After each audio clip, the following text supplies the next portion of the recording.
The Great Escape from Alcatraz Part 4. The next morning, everything seemed normal at Alcatraz. During the routine head count, a guard entered Frank Morris's cell and noticed what looked like a sleeping prisoner.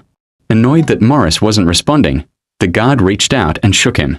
The head rolled off the pillow. It wasn't a prisoner at all. It was one of the lifelike dummy heads made from soap, toilet paper, cement dust, and real human hair. Within minutes, alarms echoed across Alcatraz.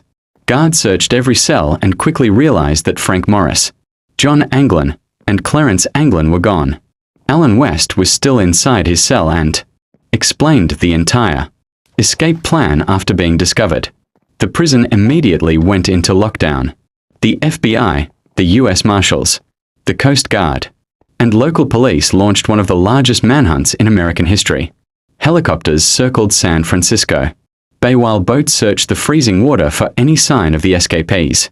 Investigators found pieces of the homemade raft floating in the bay, along with a waterproof bag containing personal belongings. A homemade life jacket was also recovered, raising questions about whether it had failed or had simply drifted away. Despite days of searching, no bodies were ever found.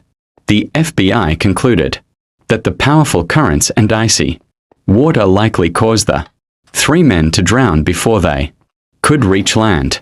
But without bodies, they couldn't prove it. The mystery only grew deeper. If Frank Morris and the Anglin brothers had died, where were their bodies? And if they had survived, where did they go? For more than 6 decades, no one has been able to answer the biggest question of all.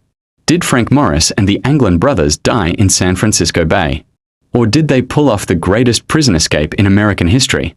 The FBI investigated the case for 17 years before officially closing it in 1979.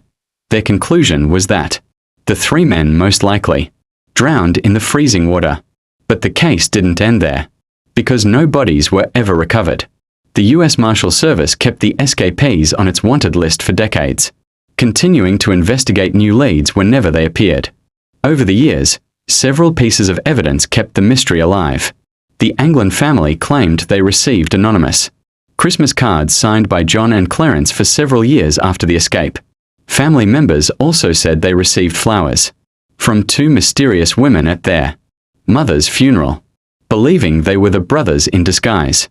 In 2013, another shocking development made headlines. The San Francisco Police Department revealed a letter supposedly written by John Anglin. The writer claimed he had survived the escape, was living under a different name, and was suffering from cancer. He even offered